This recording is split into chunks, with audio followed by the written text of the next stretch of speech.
کہ آخر میں کیا عرض کروں میں. ابھی بھی آج کل تو بہت آسان ہے، یوٹیوب پر جائیں آپ اور بعض ایسے، ہاں اب یہ کہہ لینے دیجئے مجھے، بعض ایسے سو کالڈ اسلامک اسکالرس یا مسلم اسکالرس ہیں، ایسے نام نہاد مبلغین ہیں جنہیں داعی اسلام کہا جاتا ہے. انہیں آقا حسین کی بس اتنی ہی معرفت ہے کہ وہ کہتے ہیں ہمیں حسین کی مغفرت کی دعا کرنی چاہیے.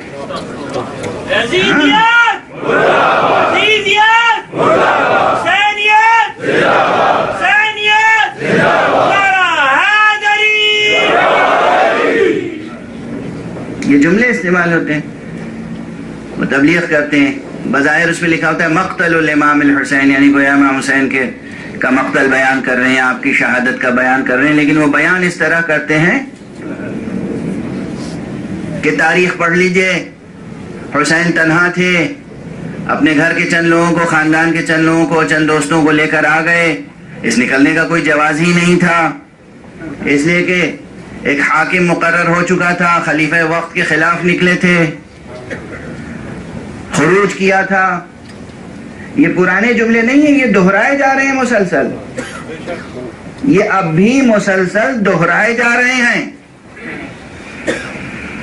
اور ابن عباس آئے اور عبداللہ ابن عمر آئے اور فلاں آئے اور فلاں آئے اور فلاں آئے، اور سب نے کہا کہ حسین کہاں جا رہے ہیں، اور جا رہے ہیں تو تنہا جائیں، بیوی بچوں کو لے کے کیوں جا رہے ہیں. اور حسین نے کسی کی بات نہیں مانی اور گئے، اور یقیناً بڑی مظلومیت کے ساتھ قتل ہو گئے. اللہ ان کی مغفرت فرمائے.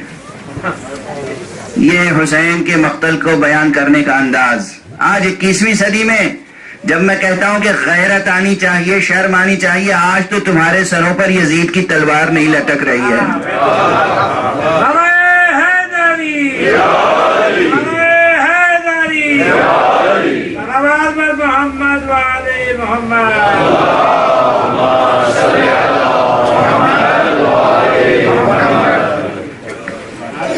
یہ جملہ میں اس سے پہلے بھی کہہ چکا ہوں، اور دونوں الفاظ میں نے کہے ہیں کہ آج اس 21ویں صدی میں نہ کسی کے سر پہ علی کی تلوار لٹک رہی ہے علیہ الصلاۃ والسلام،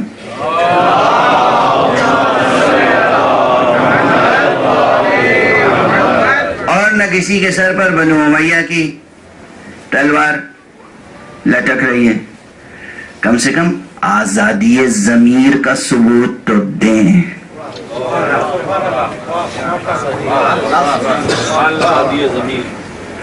آزادی ضمیر کا ثبوت تو دیں.